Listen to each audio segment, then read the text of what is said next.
ಮಗಳನ್ನ ಮುಸ್ಲಿಂ ಯುವಕ Mohammed Akram black mail ಮಾಡಿ ಲವ್ ಜಿಹಾದ್ ಮಾಡಿದ್ದಾನೆ ಎಂಬ ಪೋಷಕರ ಆರೋಪ ಸುಳ್ಳು ಎಂದು ಉಡುಪಿ ಎಸ್ಪಿ ಸ್ಪಷ್ಟನೆ ನೀಡಿದ್ದಾರೆ. ಮಗಳನ್ನ ಕಾಲೇಜಿನಿಂದ ಅಪಹರಿಸಿ ಅಕ್ರಮ್ ಕರೆದುಕೊಂಡು ಹೋಗಿದ್ದಾನೆ ಅಂತ ಯುವತಿಯ ಪೋಷಕರು ಆರೋಪಿಸಿದ್ದರು.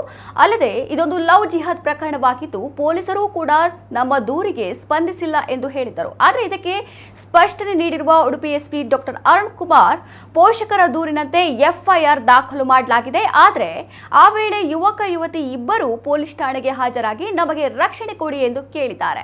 ಇಬ್ಬರು ಪ್ರಾಯ ಪ್ರಬುದ್ಧರಾಗಿರುವ ಕಾರಣ ಅವರ ಇಚ್ಛೆಗೆ ವಿರುದ್ಧವಾಗಿ ನಡೆದುಕೊಳ್ಳಲು ಕಾನೂನಿನಲ್ಲಿ ಅವಕಾಶ ಇಲ್ಲ. ಪೋಷಕರು ಹೈಕೋರ್ಟ್ನಲ್ಲಿ ಹೇಬಿಯಸ್ ಕಾರ್ಪಸ್ ಅರ್ಜಿ ಸಲ್ಲಿಸಿದ್ದು, ಹೈಕೋರ್ಟ್ನಲ್ಲೂ ಏಪ್ರಿಲ್ 4ರಂದು ಹಾಜರಾಗುವುದಾಗಿ ಇಬ್ಬರೂ ತಮ್ಮ ವಕೀಲರ ಮೂಲಕ ಕೋರ್ಟ್ಗೆ ಮನವರಿಕೆ ಮಾಡಿದ್ದಾರೆ.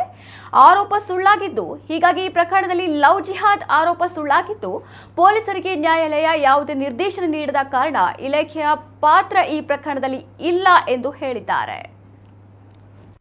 ಈ ತಿಂಗಳ 20ನೇ ತಾರೀಕು ಟೌನ್ ಪೊಲೀಸ್ ಸ್ಟೇಷನ್ನಲ್ಲಿ ಗುಡ್ವಿನ್ ದೇವದಾಸ್ ಎಂದು ಒಬ್ಬರು ತನ್ನ ಮಗಳನ್ನು ಅಕ್ರಮ್ ಎಂದು ಒಬ್ಬನು ಕಿಡ್ನಾಪ್ ಮಾಡಿಕೊಂಡು ಹೋಗಿದ್ದಾನೆ ಎಂದು ಒಂದು ದೂರನ್ನು ಕೊಟ್ಟಿದ್ದಾರೆ. ಇದರ ಸಲುವಾಗಿ ಅವತ್ತಿನ ದಿವಸನೇ ಒಂದು ಎಫ್ಐಆರ್ ದಾಖಲಾಗಿದೆ. ಆ ಕೇಸನ್ನು ಎನ್ಕ್ವೈರಿ ಮಾಡಿದಾಗ ಅದಕ್ಕೆ ಹಿಂದಿನ ದಿವಸ 19ನೇ ತಾರೀಕು ಮಗಳಾದ ಜೀನಾ ಮರಿಯಲ್ ಮತ್ತು ಮೊಹಮ್ಮದ್ ಅಕ್ರಮ್ ಅವರಿಬ್ಬರು ಉಡುಪಿ ಸಬ್ ರಿಜಿಸ್ಟರ್ ಆಫೀಸ್ನಲ್ಲಿ ಮದುವೆ ಆಗ್ತೀನೆಂದು ಒಂದು ಅರ್ಜಿಯನ್ನು ಕೊಟ್ಟಿದ್ದಾರೆ. ಮತ್ತು ಅದೇ ದಿವಸನೇ ಅವರು ಪೊಲೀಸ್ ಹತ್ರ ಅವರಿಗೆ ರಕ್ಷಣೆ ಕೊಡಲಿಕ್ಕೆ ಒಂದು ಪತ್ರವನ್ನು ಬರೆದಿರ್ತಾರೆ. ನಾವು ವಾಲಂಟ್ರಿಯಾಗಿ ಹೋಗಿದ್ದೀವಿ ಎಂದು ಕಾರಣಕ್ಕೆ ಇದು ವೆರಿಫೈ ಮಾಡುವ ಸಂದರ್ಭದಲ್ಲಿ ಅವರು ಪೇರೆಂಟ್ಸು ನಿನ್ನೆ ಅವರು ಹೈಕೋರ್ಟ್ನಲ್ಲಿ ಹೇಬಿಯಸ್ ಕಾರ್ಪಸ್ ಅರ್ಜಿಯನ್ನು ಹಾಕಿದ್ದಾರೆ.